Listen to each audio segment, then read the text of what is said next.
Hello everyone. कक्षा 12 को सामाजिक अध्ययन तथा जीवनोपयोगी शिक्षा अन्तर्गत आज पनि एउटा नयाँ विषयवस्तु लिएर म प्रस्तुत भइसकेको छु र आजको यस भिडियोमा जुन हामीले विगतका दिनमा निरन्तरता दिइरहेका छौँ त्यही एकाइ 6 नेपालको इतिहासको पाठ 3 मध्यकालीन राजनीतिक अवस्थाको बारेमा चाहिँ हामीले आज यस भिडियो मार्फत छलफल गर्न गइरहेका छौँ र भिडियोको कन्टेन्ट सुरु गर्नुभन्दा पहिले चाहिँ म हजुरलाई दुईवटा इन्फर्मेसन दिन चाहन्छु। पहिलो इन्फर्मेसन चाहिँ एज युजुअल जुन हाम्रो पाठ 3 रहेको छ त्योभन्दा पहिले चाहिँ हिस्ट्री जुन एकाइ 6 रहेको छ त्यसको पाठ 1 र पाठ 2 चाहिँ अवश्य पनि हेर्नु होला, किनभनेपछि जुन इतिहासका कुराहरू हुन्छ त्यो एकदमै धेरै डिपेन्डेन्ट हुने गर्छ। पहिलाको कुराहरू बुझ्दै आउनुभयो भनेपछि पार्ट 3 पनि बुझ्न हजुरलाई एकदमै धेरै सजिलो हुन्छ। यसको कन्सेप्ट चाहिँ पहिलेको कुरासँग पनि रिलेटेड हुने भएकाले चाहिँ पहिले चाहिँ त्यो भिडियो हेर्नको लागि म हजुरलाई रिकमेन्ड गर्न चाहन्छु। र अर्को दोस्रो कुरा चाहिँ के रहेको छ भनेपछि लाइक हाम्रो यो युट्युब फ्यामिली रहेको छ, बिङ सोसियल एउटा युट्युब फ्यामिली रहेको छ। यसमा चाहिँ लाइक हजुरहरूको सपोर्ट चाहिँ आइरहेको छ होइन, अनि thank you very much for that होइन। यो सपोर्टको लागि धेरै धेरै धन्यवाद। तर च्यानलको एनालाइटिक्सलाई हेर्दाखेरि चाहिँ लाइक भ्युवर हुनुहुन्छ होइन, वाच टाइम आइरहेको छ भ्युवर्सहरू र त्यो भ्युवर्सको 90% भ्युवर्सले चाहिँ च्यानललाई सब्सक्राइब गरिदिनु भएको चाहिँ छैन होइन। त्यो चाहिँ एउटा इस्यु रहेको छ र म चाहिँ पहिलोपटक नै रिक्वेस्ट गर्दैछु लाइक होइन, अब त्यति 90%ले चाहिँ च्यानललाई सब्सक्राइब गर्नुभएको छैन, तर त्यहाँ भ्युवर्सलाई हेर्नुभएको छ केवल 10%ले मात्र च्यानललाई सब्सक्राइब गरिदिनु भएको छ। त्यसले म चाहिँ के भन्न चाहन्छु भनेपछि लाइक म पनि हजुरको लेभलको स्टुडेन्ट नै हो, म पनि एउटा क्लास 12 को स्टुडेन्ट नै हो। अनि म चाहिँ यो युट्युब जर्नीमा अथवा यो युट्युबको जर्नीमा आउनुको कारण चाहिँ के थियो भनेपछि म चाहिँ सोसियल स्टडीको सब्जेक्ट जुन एउटा स्ट्याटस छ सोसियल स्टडी सब्जेक्टको त्यसको स्ट्याटसले अपलिफ्ट गर्न चाहन्थेँ र स्टुडेन्टलाई चाहिँ यो सब्जेक्टमा चाहिँ धेरै प्रब्लम आएको कारणले गर्दा चाहिँ लाइक क्लास 9मा क्लास 10मा चाहिँ त्यति राम्रो कन्सेप्ट बिल्डअप नभएको र 11 र 10मा पनि अहिले नयाँ करिकुलम अनुसार चाहिँ सोसल सब्जेक्ट इन्क्लुड भइसकेको थाहा पाइसकेपछि चाहिँ अब धेरै स्टुडेन्टलाई चाहिँ त्यहाँ प्रब्लम देख्यो कारणले गर्दा म पनि आफ्नो साइडबाट कन्ट्रिब्युट गर्छु होइन। मसँग भएको नलेज अनि लाइक एक्सपिरियन्स जे कुराहरू छ त्यसलाई चाहिँ युट्युबको माध्यमबाट चाहिँ भिडियो कन्टेन्ट बनाएर चाहिँ अरू स्टुडेन्टलाई नै हेल्प गर्छु भन्ने त्यो उद्देश्य राखेर चाहिँ मैले यो युट्युबको जर्नी चाहिँ सुरु गरेको थिएँ। अनि त्यसमा चाहिँ हजुरले धेरै साथ सपोर्ट देखाइरहनु भएको छ, त्यसको लागि धेरै धेरै धन्यवाद। तर जुन 90% सब्सक्राइबर साइड लाइक 90% भ्युवर्सहरूले चाहिँ च्यानललाई सब्सक्राइब गर्नुभएको छैन, अनि त्यसमा चाहिँ अलिकति लाइक खल्लो लागेको जस्तो भयो, नरमाइलो लागेको जस्तो भयो।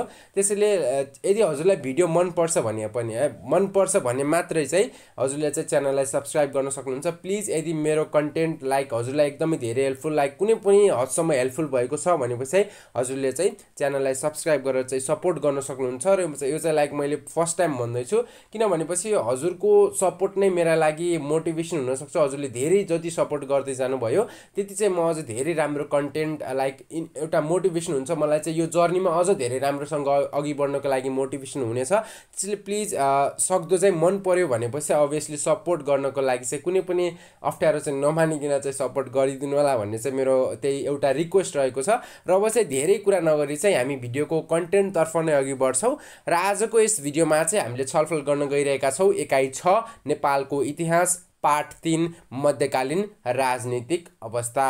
र अब चाहिँ हामी पहिलो स्लाइडबाट चाहिँ हामी अब नेपालको मध्यकालीन अवस्थाको सामान्य परिचयको खण्डको बारेमा छलफल गर्छौँ। यसभन्दा पहिले चाहिँ हामीले लाइक नेपालको प्राचीन इतिहासको बारेमा नै अध्ययन गरेका थियौँ। हामीले चाहिँ पहिलो पाठमा छलफल गरे अनुसार नेपालको इतिहासलाई चाहिँ 3वटा कालमा विभाजन गरिएको छ। प्राचीन इतिहास जुन 936 विक्रम सम्वत 936 भन्दा पहिलेको जुन घटना अथवा त्यो विक्रम सम्वत 1936 भन्दा पहिलेको समयलाई चाहिँ नेपालको प्राचीन इतिहासमा अध्ययन गरेका थियौँ। अनि 936 देखि विक्रम सम्वत 1825 सम्म चाहिँ त्यसलाई चाहिँ मध्यकालीन इतिहासको रूपमा र 1825 देखि आजसम्मको समयलाई चाहिँ हामीले आधुनिक कालको रूपमा चाहिँ नेपालको इतिहासमा अध्ययन गर्नुपर्ने हुन्थ्यो र पाठ 1 र पाठ 2 मा चाहिँ हामीले प्राचीन इतिहासको सम्पूर्ण जानकारी प्राप्त गरिसकेका छौँ। गोपाल वंश, महिषपाल वंश अनि किरात वंश र लिच्छवी वंशको केही भागहरू चाहिँ प्राचीन इतिहासमा पर्ने गर्थ्यो। र अब चाहिँ प्राचीन इतिहासको बारेमा जानकारी प्राप्त गरिसकेपछि अब चाहिँ हामी दोस्रो काल विभाजनमा आएका छौँ। त्यो चाहिँ मध्यकालीन अवस्था रहेको छ। अबका तीनवटा पाठ लाइक पार्ट 3, पार्ट 4 र पार्ट चाहिँ विशेष गरी यो मध्यकालीन अवस्थाको बारेमा नै हामीले अध्ययन गर्नुपर्ने हुन्छ। र मध्यकालीन अवस्था चाहिँ विक्रम सम्वत 1936 देखि विक्रम सम्वत 1825 सम्मको जुन त्यो समय बीचको समय अवधिलाई चाहिँ नेपालको इतिहासमा मध्यकालीन अवस्था भनेर चाहिँ हामीले बुझ्न सक्दछौँ। र अब त्यसैको बारेमा चाहिँ हामीले अध्ययन गर्छौँ। राघवदेवले विक्रम सम्वत 1936 मा शासन सुरु गरेदेखि विक्रम सम्वत 1825 मा पृथ्वीनारायण शाहले काठमाडौँ उपत्यका विजय नगरुन्जेल सम्मको जुन 888 वर्षलाई नेपालको इतिहासमा चाहिँ मध्यकालीन समय भनेर चाहिँ हामीले बुझ्न गरिन्छ। अर्थात् मध्यकालीन इतिहास भनेको चाहिँ यही टाइम पिरियड रहेको छ। 936 देखि 1825 बीचको जुन 888 इयर्सहरूको जुन टाइम पिरियड रह्यो नि त्यसलाई नै मध्यकालीन इतिहास भनेर अथवा मध्यकालीन काल भनेर चाहिँ नेपालको इतिहासमा बुझ्ने गरिन्छ। अनि अब मध्यकालीन अवस्थालाई पनि दुई भागमा चाहिँ विभाजन गरिएको छ। एउटा पूर्व मध्यकाल र अर्को चाहिँ उत्तर मध्यकाल भनेर चाहिँ दुई भागमा विभाजन गरिएको छ। विक्रम सम्वत 1936 देखि यक्ष मल्लको समय विक्रम सम्वत 1537 सम्म चाहिँ है 1966 भएको छ। सरी, यहाँ चाहिँ 1936 हो। यो चाहिँ यहाँ चाहिँ थोरै मिस्टेक भएको छ। यो चाहिँ 1936 हो, यसलाई चाहिँ सुधार्नु होला। विक्रम सम्वत 1936 देखि जुन यक्ष मल्लको पालो अथवा यक्ष मल्लको समय विक्रम सम्वत 1537 सम्म चाहिँ 1537 सम्मको अवधिलाई चाहिँ पूर्व मध्यकाल भनिन्छ। भनेपछि अब त्यही विक्रम सम्वत 1937 देखि फेरि विक्रम सम्वत 1825 सम्मको समय अवधिलाई चाहिँ फेरि उत्तर मध्यकाल भनेर चाहिँ बुझ्ने गरिन्छ। यसरी मध्यकालका दुईवटा खण्ड रहेका छन्। 936 देखि 1537 सम्मको पूर्व मध्यकाल भनिन्छ। भनेपछि 1537 देखि ल्याएर 1825 सम्म त्यो समय अवधिलाई चाहिँ उत्तर मध्यकाल भनेर चाहिँ बुझ्ने गरिन्छ। यहाँ चाहिँ हल्का मिस्टेक भएको छ। यो चाहिँ 936 हो, यहाँ चाहिँ दुईवटै 6 भएको छ। यसलाई चाहिँ सुधार्नु होला।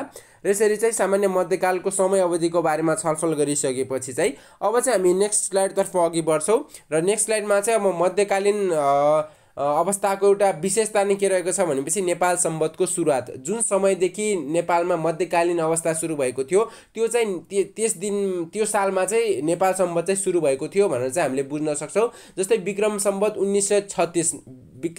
1936 936 देखि चाहिँ नेपालमा मध्यकालीन अवस्था मेडिएभल पिरियड चाहिँ सुरु भएको थियो भन्ने मानिन्छ। र त्यही विक्रम सम्वत 1936 साललाई चाहिँ नेपाल सम्वतमा चाहिँ पहिलो वर्ष भनेर चाहिँ मान्ने गरिन्छ। यो चाहिँ बुझ्न सक्नुहुन्छ। र नेपाल सम्वतको सुरुवात चाहिँ हामीले पहिलो पाठमा पनि थोरै छलफल गरेका थियौँ। अब यसमा चाहिँ हामीले अब एउटा विस्तृत रूपमा चाहिँ नेपाल सम्वत कसरी सुरुवात भयो भन्ने कुराको बारेमा छलफल गर्छौँ। र नेपाल सम्वत सुरुवात भएकोमा चाहिँ एउटा कथा पनि रहेको छ। जस्तै तत्कालीन राघवदेव जुन राजा थिए त्यति बेलाका, अनि त्यहाँ ती राजाका ज्योतिषीले चाहिँ के भनेको थिए भनेपछि विष्णुमती नदीको जुन छेउछाउमाको बालुवालाई यदि तिमीले चाहिँ भोलि बिहानै पहिलो खेपमा चाहिँ लिएर राख्छौ भनेपछि त्यो बालुवा चाहिँ सबै सुन बन्छ भन्ने चाहिँ त्यस्तो किसिमको भविष्यवाणी चाहिँ राघवदेवका ज्योतिषीले गरेका थिए। अनि त्यस्तो भविष्यवाणी चाल पाइसकेपछि अब बालुवाबाट सुन बन्यो भनेपछि त सानो कुरा होइन। त्यो कुरा चाल पाइसकेपछि चाहिँ अब राघवदेवले चाहिँ आफ्नो जुन अब ज्याला लगाएर आफ्नो एउटा मान्छेलाई चाहिँ अब भोलि बिहानै गएर सबैभन्दा पहिले चाहिँ त्यहाँको बालुवा चाहिँ एक हुन्छ नि एक बोरा बालुवा चाहिँ लिएर आऊ भनेर चाहिँ त्यस्तो किसिमको आदेश चाहिँ राघवदेव राजाले चाहिँ दिने गर्छन्। र जब राघवदेव राजाले आदेश दिइसकेपछि ती व्यक्ति चाहिँ अब त्यहाँ विष्णुमती नदीको किनारमा गएर जुन बालुवा लिन गएका हुन्छन् त्यही बालुवा लिने क्रममा चाहिँ अब त्यहाँका एउटा व्यापारी चाहिँ त्यहाँ स्नान गर्न अथवा नुहाउन चाहिँ गएका हुन्छन्। र तिनले देख्छन् यति बिहानै किन यो बालुवा लिन आयो ला भनेर चाहिँ एउटा अनौठो किसिमको त्यो अनौठो चाहिँ मान्छन्। र तिनले चाहिँ अब बुझ्न खोज्छन् भनेपछि केही अनौठो कुरा छ अवश्य पनि भन्ने त्यस्तो किसिमको कुरा तिनको दिमागमा आउन थाल्छ। र तिनले सोध्छन् त्यो व्यक्तिले गएर किन यति बिहानै यति धेरै बालुवा लिन आएको भनेर सोद्धाखेरि यो चाहिँ राजाको आदेश हो, मैले चाहिँ यसलाई पालना गर्न आएको हो भनेर चाहिँ त्यो मान्छेले चाहिँ त्यो धनी व्यापारीलाई चाहिँ जवाफ दिने गर्छ। अनि त्यो कुरा बुझिसकेपछि अवश्य पनि कुनै कुरा अनौठो छ भन्ने कुरा चाल पाइसकेपछि अब त्यहाँ व्यापारी चाहिँ एकदमै लाइक चलाक थियो। अनि त्यसले चाहिँ के भन्छ भनेपछि त्यो काम गर्न आएको व्यक्तिलाई चाहिँ पहिलो तिमीले चाहिँ एक बोरा जुन छ नि बालुवा चाहिँ पहिले चाहिँ मेरो घरमा लगेर राखिदेऊ, म चाहिँ तिमीलाई राजाले दिएको भन्दा धेरै पैसा दिन्छु, पहिले चाहिँ मेरो काम गरिदेऊ, अनि पछि फेरि अर्को पटकमा चाहिँ राजाको घरमा एक बोरा बालुवा लगिदियो भनेर चाहिँ त्यस्तो किसिमको त्यसले चाहिँ एउटा प्रस्ताव राख्छ। र प्रस्तावमा चाहिँ त्यो कामदारले चाहिँ अब धेरै पैसा पाउने लोभ पाइसकेपछि अब त्यस चाहिँ पहिलो खेपको जुन पहिलो पटकको बालुवाको बोरा चाहिँ त्यो व्यापारीको घरमा लगेर राखिदिन्छ, अनि दोस्रो पटकको बालुवाको बोरा चाहिँ राजाको घरमा लगेर राखिदिन्छ। अनि अब बोराको बल्ला चाहिँ सुन हुने भविष्यवाणी चाहिँ राघवदेवका ज्योतिषीले गरेका थिए। अनि अब सुन भयो होला भनेर चाहिँ अब राघवदेवले हेर्दाखेरि चाहिँ अब त्यहाँ चाहिँ बल्ला नै हुने गर्छ क्या, सुन बनेको हुँदैन। अब सुन चाहिँ किन बनेको हुँदैन भनेपछि ज्योतिषीले पहिलो पटक लिएको मात्र सुन बन्छ भनेको थिए, अनि पहिलो खेप चाहिँ त्यो कामदारले चाहिँ अब त्यो व्यापारीको घरमा लगेर राखिदिएको थिए। त्यसैले अब व्यापारीको घरमा चाहिँ बाल्लाबाट सुन बनेको थियो भनेपछि राजाको घरमा चाहिँ कुनै पनि सुन चाहिँ आएको थिएन, बाल्लाको बाल्ला थियो भन्ने त्यस किसिमको कथा चाहिँ रहेको छ। यो चाहिँ केवल कथा हो, यो चाहिँ साँच्चीको कुरा होइन। र यो कथाले चाहिँ के कुरा जनाउन खोजेको छ भनेपछि जुन विष्णुमती नदीको किनारको बल्लामा चाहिँ धेरै सुन चाहिँ रहेको थियो भन्ने कुरालाई चाहिँ जनाउन चाहिँ खोजेको छ। र त्यही आधारमा चाहिँ त्यति बेला एउटा व्यक्ति थिए, शङ्खधर साखुवा भन्ने व्यक्ति थिए। तिनले चाहिँ विशेष गरी हरेक दिन स्नान गर्ने क्रममा चाहिँ तिनले चाहिँ अब विष्णुमती नदीको किनारमा चाहिँ स्नान गर्ने क्रममा चाहिँ लोटामा चाहिँ हरेक दिन चाहिँ बालुवा हालेर चाहिँ ल्याउँथे र बालुवामा भएको सुनलाई चाहिँ अब हरेक दिन चाहिँ प्रशोधन गर्थे होइन, छान्थे सुनलाई चाहिँ। अनि त्यो सुन छानिसकेपछि उनले चाहिँ धेरै वर्ष मेहनत गरेर चाहिँ धेरै सुन चाहिँ उनले जम्मा गरेका थिए। अनि अब धेरै सुन राखिसकेपछि शङ्खधरलाई चाहिँ अब यो के गर्नु, यति धेरै सुन त मलाई चाहिँ काम लाग्दैन भन्ने कुरा तिनले बुझिसकेपछि अब तिनले चाहिँ एउटा के कुरा रियलाइज गरे भनेपछि अब म चाहिँ जनताको ऋण तिर्दिन्छु, जसले गर्दा जनतालाई केही शास्ति हुनसक्छ भन्ने कुराले चाहिँ तिनले चाहिँ त्यस्तो कुरा चाहिँ सम्झे। र त्यो कुरालाई रियलाइज गरेपछि उनले राजासँग सल्लाह गरे र जनताको ऋण चाहिँ उनले तिरिदिए। र उनले चाहिँ यस्तो राम्रो काम गरेको कारणले गर्दाखेरि त्यो काम चाहिँ विक्रम सम्वत 1936 सालमा गरेका थिए। त्यसैले गर्दा शङ्खधर साखुवाको जुन यति राम्रो काम अथवा जनतालाई चाहिँ ऋणबाट मुक्त गरेको त्यति राम्रो कामको कारणले गर्दा उनलाई चाहिँ एउटा राष्ट्रिय विभूतिको रूपमा पनि सम्मान गरिएको छ। त्यस सँगसँगै उनकै सम्मानको स्वरूप चाहिँ हरेक वर्ष गोवर्धन पूजाको दिनलाई चाहिँ नेपाल सम्वत वर्षको रूपमा चाहिँ मनाउने गरिन्छ। नेपाल सम्वत अनुसार नयाँ वर्षको रूपमा चाहिँ हरेक वर्ष गोवर्धन पूजालाई चाहिँ मनाउने गरिन्छ। र उनकै शङ्खधर साखुवाको सम्मानमा चाहिँ नेपाल सम्वतलाई चाहिँ सुरुवात गरिएको थियो विक्रम सम्वत 1936 सालमा। पहिलो पटक अर्थात् पहिलो नेपाल सम्वतको पहिलो वर्ष चाहिँ विक्रम सम्वत 1936 सालमा चाहिँ सुरु गरेको थियो। र यस्तो उपकारी कार्य गरी मौलिक नेपाली सम्वत चलाएको हुनाले शङ्खधर साखुवालाई राष्ट्रिय विभूति सम्वत घोषणा गरिएको छ। नेपाल सम्वत 1 देखि नेपालको इतिहासमा मध्यकालको सुरुवात भएको मानिन्छ। अर्थात् जुन विक्रम सम्वत 936मा विक्रम सम्वत अनुसार चाहिँ 936मा मध्यकालको सुरुवात भएको थियो भनेपछि त्यही विक्रम सम्वत 936लाई चाहिँ नेपाल सम्वत अनुसार चाहिँ पहिलो वर्ष भन्ने गरिन्छ। त्यसैले गर्दा नेपाल सम्वतको पहिलो वर्ष नै मध्यकालको सुरुवात हो भनेर पनि हामीले बुझ्न सक्छौँ। जस्तै अहिले चाहिँ नेपाल सम्वतको त्यो भनेर सोद्धाखेरि चाहिँ हामीले चाहिँ के गर्न सक्छौँ भनेपछि जस्तै हामीले चाहिँ अहिले जुन 2078 साल चलिरहेको छ नेपाली क्यालेन्डर विक्रम सम्वत अनुसार, त्यसमा चाहिँ हामीले जस्तै हामीले चाहिँ नेपाल सम्वतको मिति पत्ता लगाउनु पर्यो भनेपछि चाहिँ अहिले चाहिँ 2078 साल चलिरहेको छ भनेपछि त्यसमा चाहिँ जब हामीले 936 वर्ष चाहिँ घटाउने गर्छौँ नि, अनि त्यसपछि चाहिँ हामीलाई चाहिँ त्यो नेपाल सम्वतको मिति चाहिँ आउने गर्छ। जस्तै अहिले चाहिँ 1142 चाहिँ नेपाल सम्वतको अहिलेको साल चाहिँ 1142 साल चाहिँ नेपाल सम्वत अनुसार चाहिँ रहेको छ। र यसरी चाहिँ नेपाल सम्वतको सुरुवात भएको थियो भन्ने एउटा ऐतिहासिक पक्षको बारेमा हामीले अध्ययन गरिसकेपछि अब चाहिँ हामी दोस्रो स्लाइडतर्फ अघि बढ्छौँ। अब विशेष गरी मध्यकालीन अवस्था दुई भागमा विभाजित छ, पूर्व मध्यकालीन अवस्था र उत्तर मध्यकालीन अवस्था। अब चाहिँ हामी पूर्व मध्यकालीन नेपालको राजनीतिक अवस्थाको बारेमा चाहिँ छलफल गर्छौँ। पूर्व मध्यकाल विक्रम सम्वत 1258 सम्म पूर्व मध्यकालको विक्रम सम्वत 1258 सम्म लिच्छवी वंशकै शासन थियो। अर्थात् पूर्व नेपालको विक्रम सम्वत 1258 त्यो समयसम्म चाहिँ लिच्छवी शासन नेपालमा रहेको थियो। अनि त्यो अवधिमा चाहिँ राघवदेव अनि गुणाकामदेव, शिवदेव, इन्द्रदेव, मानदेव अनि वरेन्द्रदेव अनि रुद्रदेव आदि राजाले चाहिँ नेपालमा शासन गरेका थिए। र अन्तिम राजा विजय कामदेव पछि चाहिँ मल्ल वंशको चाहिँ शासन सुरु भएको थियो नेपालमा चाहिँ पूर्व मध्यकालीन अवस्थामा चाहिँ। अब मल्ल वंशको उदय अथवा तिनको उद्गम स्थलको बारेमा पनि यहाँ थोरै छलफल गरिएको छ। भारतको कुशीनगरबाट शरणार्थीको रूपमा मल्लहरू गण्डकी क्षेत्रमा आएका थिए र काठमाडौँमा आफ्नो राजनीतिक प्रभाव बढाउन चाहिँ उनले प्रयास गरेका थिए। अनि त्यो प्रयासमा सफल भइसकेपछि अरिदेव अर्थात् अरि मल्ल चाहिँ नेपालका प्रथम मल्ल राजा चाहिँ बनेका थिए। त्यसैगरी पूर्व मध्यकालका एक प्रभावशाली र सुधारक राजाका रूपमा जयस्थिति मल्ललाई चाहिँ लिने गरिन्छ। मल्ल वंशका एकदमै सुधारक र प्रभावशाली राजा जसले मध्यकालीन अवस्थामा चाहिँ शासन गरेका थिए ती चाहिँ जयस्थिति मल्ल थिए, जसले धेरै समाजमा चाहिँ धेरै सुधार पनि ल्याएका थिए। ती राजाको कामको बारेमा हामीले पछि अध्ययन गर्ने नै छौँ यसै भिडियोमा चाहिँ। त्यसैले गर्दा उनलाई चाहिँ एक सुधारक राजाको रूपमा पनि लिने गर्ने गरिन्छ। अनि जयस्थिति मल्लको मृत्युपछि चाहिँ उनका छोराहरू धर्ममल्ल अनि ज्योतिर्ती मल्ल र कीर्ति मल्लको संयुक्त शासन चाहिँ चलेको थियो। जयस्थिति मल्लका 3वटा छोराहरू थिए अनि उनको मृत्यु भइसकेपछि यिनीहरूको चाहिँ शासन चाहिँ चलेको थियो।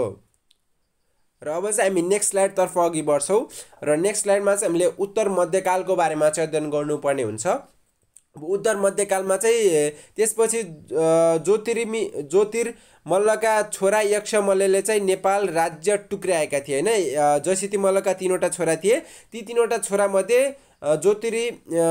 ज्योतिर्मल्लका छोरा चाहिँ यक्ष मल्लले चाहिँ नेपाल राज्यलाई चाहिँ टुक्र्याएका थिए। उनले यक्ष मल्लले चाहिँ जुन एउटा संयुक्त रूपमा नेपाल राज्य रहेको थियो, जुन पहिलेदेखि शासन गरिरहेका थिए, त्यो नेपाल राज्यलाई चाहिँ अब चाहिँ यक्ष मल्लले चाहिँ उत्तर मध्यकालमा चाहिँ टुक्र्याएका थिए। टुक्र्याए चाहिँ कसरी टुक्र्याए भनेपछि जेठो छोरा राय मल्ललाई चाहिँ भक्तपुर दिएका थिए, माइलो छोरो रडमल्ललाई चाहिँ बनेपा दिएका थिए, कान्छो छोरो रत्नमल्ललाई कान्तिपुर दिएका थिए, अनि छोरीपट्टिका नाति रडमल्ललाई चाहिँ उनले चाहिँ ललितपुर दिएका थिए। यसरी चाहिँ यक्ष मल्लले आफ्ना छोरा र नाति बीच चाहिँ नेपाल राज्य अथवा अहिलेको काठमाडौँ उपत्यकालाई चाहिँ त्यसरी विभाजन गरेर चाहिँ विभिन्न क्षेत्रहरू चाहिँ यसरी शासन गर भनेर चाहिँ यक्ष मल्लले चाहिँ नेपाल राज्यलाई चाहिँ टुक्र्याएका थिए भन्ने चाहिँ ऐतिहासिक एउटा मान्यता चाहिँ रहेको छ। अनि यसरी मध्यकालीन नेपालको भौगोलिक स्थिति कहिले एकीकृत कहिले विखण्डित भएको पाइन्छ। जस्तै पहिले चाहिँ नेपालको अवस्था चाहिँ एकीकृत भएको थियो अनि त्यसपछि यक्ष मल्लले चाहिँ विखण्डित गरेका थिए, अनि पछि फेरि एकीकरण गर्ने प्रयास गरिएको थियो, अनि फेरि त्यति बेला नि विखण्डन हुने गर्थ्यो। यसरी त्यति बेलाको मध्यकालको समयमा चाहिँ नेपालको अवस्था चाहिँ कहिले टुक्रिने, कहिले जोडिने अथवा कहिले खण्ड हुने, कहिले विभाजन हुने, त्यस्तो किसिमको अवस्था चाहिँ रहेको थियो। अनि उपत्यकाभित्र सबैभन्दा कमजोर चाहिँ पाटन क्षेत्र रहेको थियो। पाटन भन्नाले ललितपुर क्षेत्र चाहिँ सबैभन्दा कमजोर रहेको थियो। भक्तपुरका राजाले पनि अब त्यो पाटनमा गएर चाहिँ राज गर्ने गर्थे, शासन गर्ने गर्थे। भक्तपुरका राजा रणजित मल्ल, अनि त्यसपछि काठमाडौँका राजा जयप्रकाश मल्ल र पृथ्वीनारायण शाहका भाइ दलमर्दन शाहले पनि पाटनका चाहिँ राजा बनेका थिए। यी विभिन्न अरू क्षेत्रका शासकहरू भएर पनि पाटन क्षेत्र चाहिँ एकदमै धेरै कमजोर भएका कारणले गर्दाखेरि चाहिँ उनीहरूले चाहिँ त्यस क्षेत्रमा गएर पनि शासन गरेका थिए। र पृथ्वीनारायण शाहका भाइ जुन दलमर्दन शाह पाटनका राजा बनेका थिए, अनि पछि पृथ्वीनारायण शाहले जुन नेपाल एकीकरणको समयमा कीर्तिपुरमा चाहिँ अट्याक गरेका थिए, अनि आक्रमण गरेको समयमा चाहिँ दलमर्दन शाह नै पाटनका राजा भएकाले चाहिँ उनलाई चाहिँ त्यहाँ चाहिँ त्यो युद्धमा चाहिँ विजय प्राप्त गर्न चाहिँ एकदमै धेरै सजिलो भएको थियो। किनभनेपछि आफ्नै भाइ चाहिँ त्यहाँ शासक थिए, त्यसैले गर्दा उनलाई चाहिँ त्यस क्षेत्रमा चाहिँ विजय हासिल गर्न चाहिँ सहज पनि भएको थियो। र अब चाहिँ हामी अर्को स्लाइडमा प्रश्न उत्तरतर्फ अघि बढ्छौँ। विशेष गरी यो पाठ भनेको नै यो पाठ चाहिँ नेपालको मध्यकालीनको राजनीतिक अवस्थाको बारेमा मात्र रहेको छ। अनि योभन्दा पछिको पाठमा चाहिँ हामीले सामाजिक, आर्थिक र सांस्कृतिक अवस्थाको बारेमा अध्ययन गर्नुपर्छ। यो पाठमा चाहिँ केवल राजनीतिक अवस्थाको बारेमा चाहिँ हामीले अध्ययन पर्ने भएकाले पाठ चाहिँ एकदमै थोरै रहेको छ र त्यही कुरालाई चाहिँ मैले अहिलेसम्म एक्सप्लेन गरिसकेँ। अब चाहिँ हामी अभ्यासतर्फ अघि बढ्छौँ। यो वर्ष नेपाल सम्बन्धको थियो 1142 हो भनेर बुझ्न सक्छौँ। अनि मध्यकालीन इतिहासबाट हामीले के कुरा सिक्न सक्छौँ, अनि हामीले सिक्न सक्ने कुरा चाहिँ के रहेका छन् भनेपछि राज्यको अर्थतन्त्र सुदृढ पार्न उद्योग, वाणिज्य, व्यवसाय र कृषिको विकास गर्नुपर्छ। अनि उपलब्ध स्रोत र साधनको उपयोग गरेर घरेलु उद्योगतर्फ आवश्यक वस्तुहरू स्वदेशमै नै उत्पादन गर्नुपर्छ र अन्तर्राष्ट्रिय बजारमा चाहिँ त्यसलाई निर्यात गर्न पनि सक्नुपर्छ।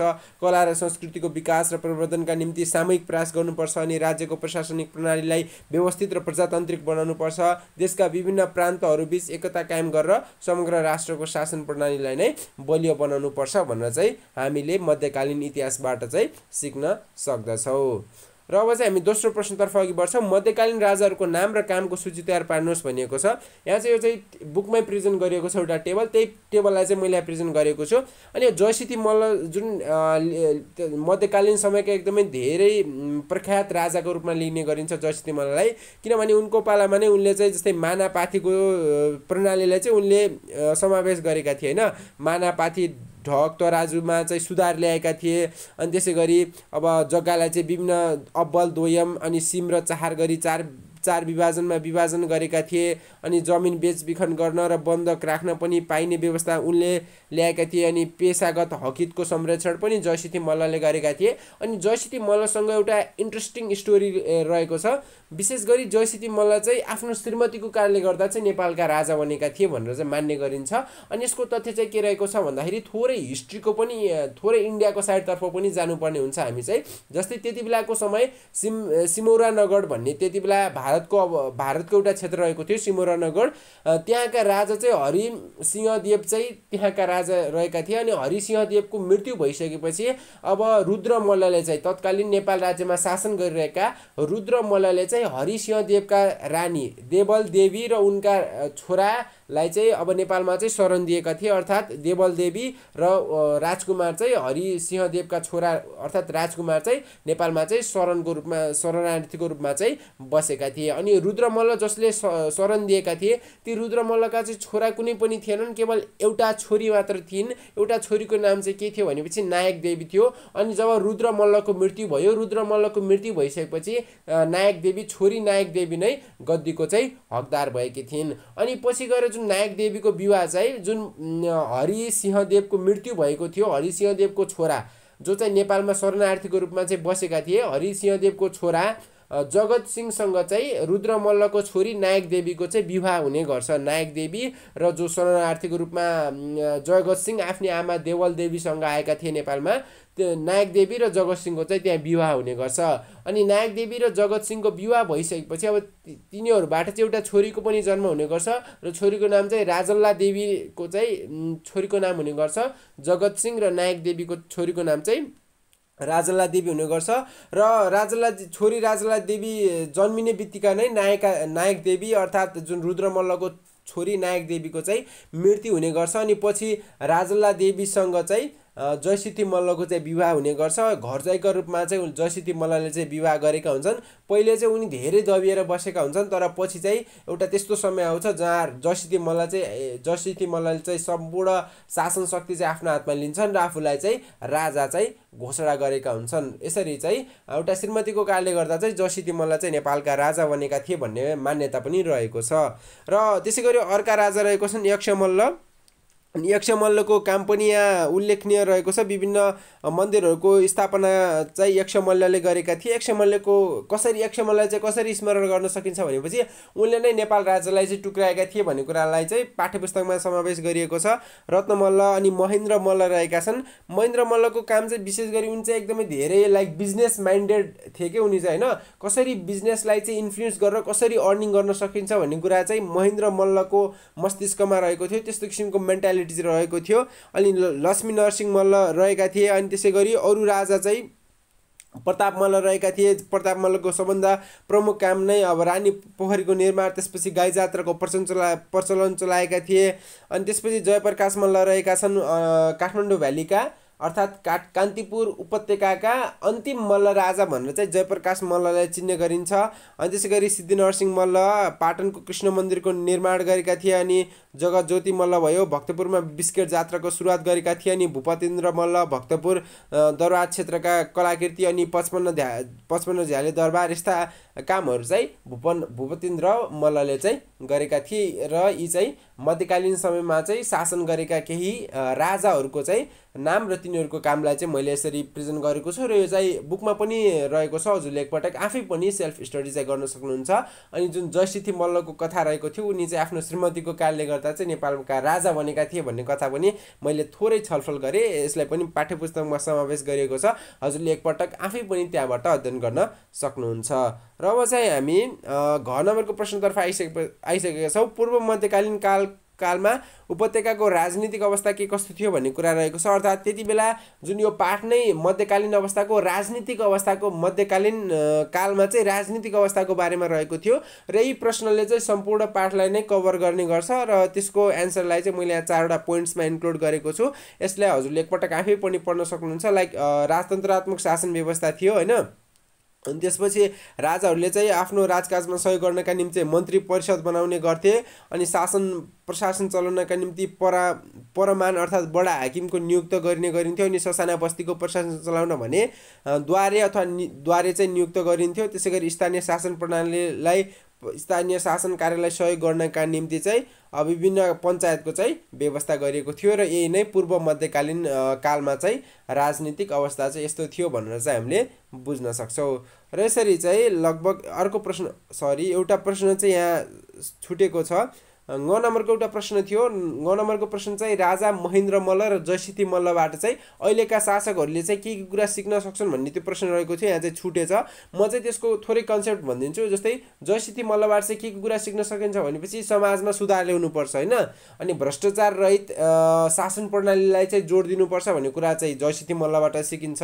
अनि जस्तै नारी शिक्षामा हामीले महिला सशक्तिकरणका कुराहरू अनि नारी शिक्षाका कुराहरू पनि जयसिद्धि मल्लबाट सिक्न सकिन्छ। अनि महेन्द्र मल्ल राजाबाट चाहिँ के सिक्न सकिन्छ भनेपछि उद्यमशीलता चाहिँ देशमै सिर्जना गर्नुपर्छ हैन। घरेलु उद्योगहरू देशमा सिर्जना गरेर स्वदेशमा आवश्यक पर्ने वस्तुहरू देशभित्रै उत्पादन गर्नुपर्छ अनि जति सक्दो बिजनेसलाई अथवा आफूसँग भएका स्रोत साधनको उपयोग गरेर चाहिँ त्यसलाई बाहिर देशमा बेचेर अथवा निर्यात गरेर चाहिँ हामीले चाहिँ आम्दानी कमाउनु पर्छ र व्यापार उद्योग व्यवसाय वाणिज्यमा चाहिँ हामीले विकास गर्न सक्नुपर्छ भन्ने त्यस किसिमको कुराहरू चाहिँ अहिलेका शासकहरूले चाहिँ महेन्द्र मल्लबाट चाहिँ सिक्न सक्छन् र यो चाहिँ सर्फेसली बेसिक कुरा रहेको थियो। एउटा यसको क्वेसन चाहिँ छुटेको रहेछ र यसरी चाहिँ हामी भिडियोको अन्त्यतर्फ आइसकेका छौँ र यसरी चाहिँ हामीले पार्ट 3 मा रहेको जुन मध्यकालीन कालको राजनीतिक अवस्थाको बारेमा छलफल गरिसकेका छौँ र यो पार्टसँग रिलेटेड कुनै पनि डाउट छ भनेपछि अभियसली कमेन्ट सेक्सनमा राख्न नभुल्नु होला। म चाहिँ त्यसको रिप्लाई दिन ट्राई गर्ने नै छु। हजुरको कन्सेप्टलाई क्लियर गराउन मेरो हरदम प्रयास रहने नै छ। र यसपछि हामीले मध्यकालीन अवस्थाको राजनीतिक अवस्थाको बारेमा यो पाठमा छलफल गरिसकेपछि अबको पार्ट 4 मा चाहिँ मध्यकालीन अवस्थाकै आर्थिक सामाजिक र सांस्कृतिक अवस्थाको बारेमा छलफल गर्नेछौँ र त्यो भिडियो म छिटै नै लिएर अवश्य पनि प्रस्तुत हुने नै छु। र तबसम्मको लागि stay safe, stay creative and make the nature around us very neat, clean and hygienic. जय देश, जय शिक्षा।